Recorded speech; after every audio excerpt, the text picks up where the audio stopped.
একটি মহিষের ঠিকানা হলো চিড়িয়াখানায়, সেটি আবার কিনে নিয়েছেন দেশের স্বরাষ্ট্রমন্ত্রী। কিন্তু কেন? মহিষটির চেহারা বিশ্বের সবচেয়ে ক্ষমতাধর প্রেসিডেন্ট ডোনাল্ড ট্রাম্পের মতো বলে, নাকি বিরল প্রজাতির বলে? কোরবানির ঈদ আসলেই বাংলাদেশে গরু কিংবা ছাগল নিয়ে আলোচনার ঝড় ওঠা পুরনো প্রসঙ্গ। কেউ বেশি টাকায় ছাগল নিয়ে নিজের পরিবার সহ দেশ ছেড়েছেন, কেউ আবার বেশি টাকায় গরু কিনে নজরে পড়েছেন দুদকের। তবে এবার এই মহিষটি নিয়ে আলোচনার ঝড় উঠেছে পৃথিবী জুড়ে। সামাজিক যোগাযোগ মাধ্যমের পাশাপাশি রয়টার্স ও স্কাই নিউজের মতো আন্তর্জাতিক গণমাধ্যমও ধারাবাহিকভাবে প্রাণীটি নিয়ে সংবাদ প্রচার করে যাচ্ছে। পবিত্র ঈদুল আজহাকে সামনে রেখে কোরবানির পশুর হাটে এবার সবচেয়ে বেশি আলোচনায় এসেছে অ্যালবিনো জাতের এই মহিষ। স্যান্ডেলিনা সো, রূপচর্চায় আভিজাত্য। তবে তার বিশাল আকার বা দাম নয়, আলোচনার কেন্দ্রবিন্দুতে আসার কারণ তার অদ্ভুত রং। গোলাপি বর্ণ এবং মাথার চুলের বিন্যাস অনেকটা মার্কিন প্রেসিডেন্ট ডোনাল্ড ট্রাম্পের মতো হওয়ায় মালিক মজার ছলেই মহিষটির নাম রাখেন ডোনাল্ড ট্রাম্প। তবে শেষ মুহূর্তে এসে কোরবানির জন্য প্রস্তুত করা এই পশুটিকে আর কোরবানি দেওয়া হয়নি। আর তাতেই প্রশ্ন উঠেছে, কোরবানির জন্য প্রস্তুত করা মহিষকে কেন শেষ মুহূর্তে কোরবানি থেকে সরিয়ে নিলেন স্বরাষ্ট্রমন্ত্রী?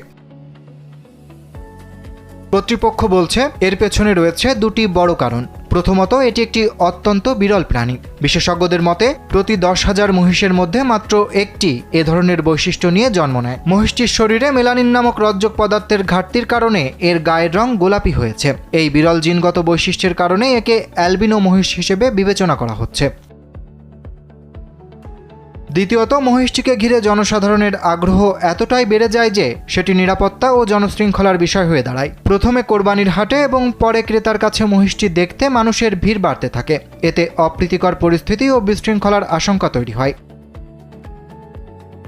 এ অবস্থায় স্বরাষ্ট্র মন্ত্রণালয়ের হস্তক্ষেপে মহিষটিকে কোরবানি না করার সিদ্ধান্ত নেওয়া হয়। ডোনাল্ড ট্রাম্পকে কিনেছিলেন কেরানীগঞ্জের মনিরুজ্জামান। ওই ব্যক্তিকে পশুর ন্যায্য মূল্য ফেরত দেওয়া হয়। পাশাপাশি কোরবানির জন্য বিকল্প গরুর ব্যবস্থাও করা হয়, যাতে তিনি কোনো ধরনের ক্ষতির মুখে না পড়েন। এদিকে গতকালই মহিষটিকে নিরাপত্তার সঙ্গে কেরানীগঞ্জ থেকে সরিয়ে নেওয়া হয় এবং সংরক্ষণের জন্য মিরপুর জাতীয় চিড়িয়াখানায় আনা হয়। ইতোমধ্যে সেখানে এই মহিষটির জন্য বিশেষ শেড, চিকিৎসা এবং সার্বক্ষণিক পরিচর্যার ব্যবস্থা করা হয়েছে।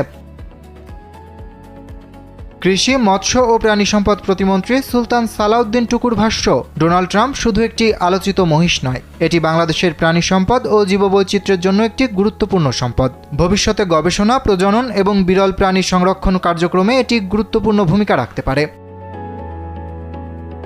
ফলে শেষ পর্যন্ত কুরবানির পশু হিসেবে নয়, বরং জীববৈচিত্র্যের একটি বিরল নিদর্শন হিসেবেই নতুন পরিচয় পেল ডোনাল্ড ট্রাম্প। যে মহিষকে ঘিরে শুরু হয়েছিল সামাজিক যোগাযোগ মাধ্যমের উন্মাদনা,